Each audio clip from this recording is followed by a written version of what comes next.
সবাই ঝাঁপিয়ে বসে রাজি আছি।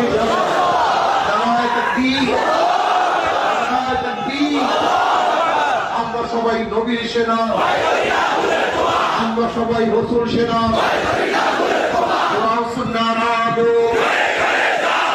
ঘরে ঘরে চালো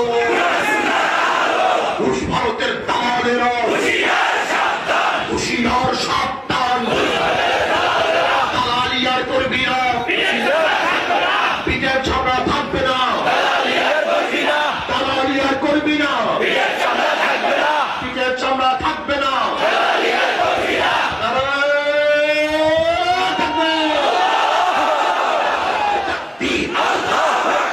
আমরা সবাই নবীর সেনা,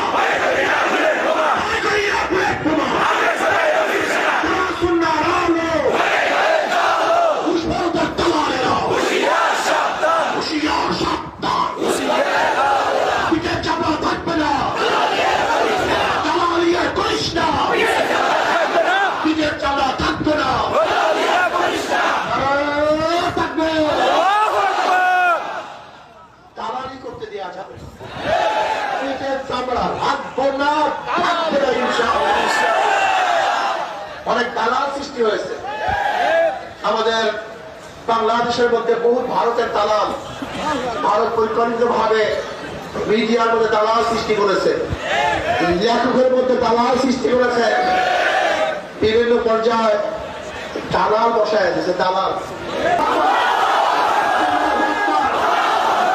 সবাইকে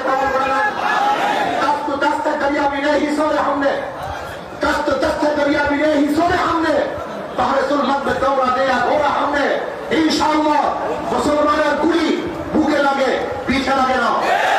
মুসলমান সামনে প্রসার হতে পারে, দেখ দিতে পারে না। মুসলমান জীবন দিতে পারে ইনশাআল্লাহ। সেই দিকে সারা চলতে হবে, সতর্ক থাকতে হবে। দেশ নিয়ে খবর ষড়যন্ত্র চলতেছে। একদল ক্ষমতায় যাওয়ার জন্য পাগল হয়ে গেছে, মাথা খারাপ হয়ে গেছে। ওদেরকে চিহ্নিত করুন, ওদেরকে চিহ্নিত করুন কারা চরমান এবং দেশের মাটি এবং মানুষের মহব্বতের বাহিরে ক্ষমতাকে বেশি প্রাধান্য দেয়। ওদের চিহ্নিত করে চিরতরে ক্ষমতার থেকে আমার জীবনের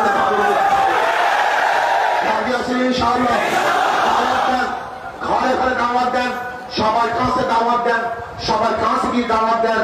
এখন দাওয়াতি কাজ বাড়াতে হবে। নবীর সমাপ্ত কর্মপদের অবকাশ কোথায় ইসলামের? না, এখন ইসলামের সময় আসে নেই, বহু কাজ বাকি। আসুন এই মাটি এবং মানুষ নিয়ে চিন্তা করি, এই মাটি এবং মানুষের কথা বলি, মাটি এবং মানুষের কল্যাণের জন্য কথা বলি, দেশকে রক্ষা করি, দেশকে বাঁচাবার চেষ্টা করি, অত্যন্ত পুরোপুরির মতো দেশকে হেফাজত করি। যে কোনো ষড়যন্ত্র আসবে ইনশাআল্লাহ নিজের জীবন দিয়ে মোকাবিলা করি। ইসকনকে নিষিদ্ধ করতে হবে। বাংলাদেশে ইসকনের কোনো অফিস থাকবে না, সন্ত্রাসী বাংলাদেশে থাকবে না।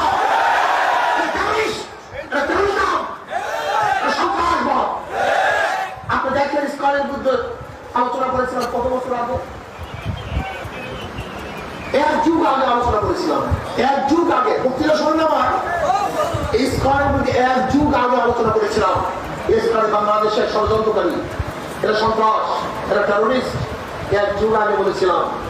বাংলাদেশের সরকারের কানে পানি যায় নাই, আজকে মাত্র কানে পানি যাওয়া শুরু হয়েছে।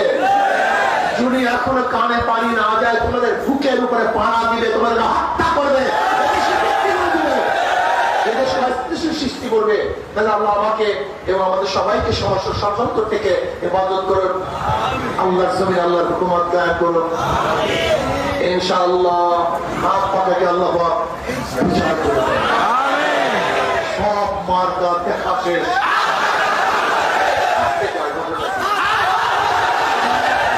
দেখা শেষ। আমাকে এবং আমাদের সবাইকে দেশ এবং ইসলাম মানবতা নিয়ে কাজ করার তৌফিক দান করুন। 6 ডিসেম্বর ছাত্র আন্দোলনের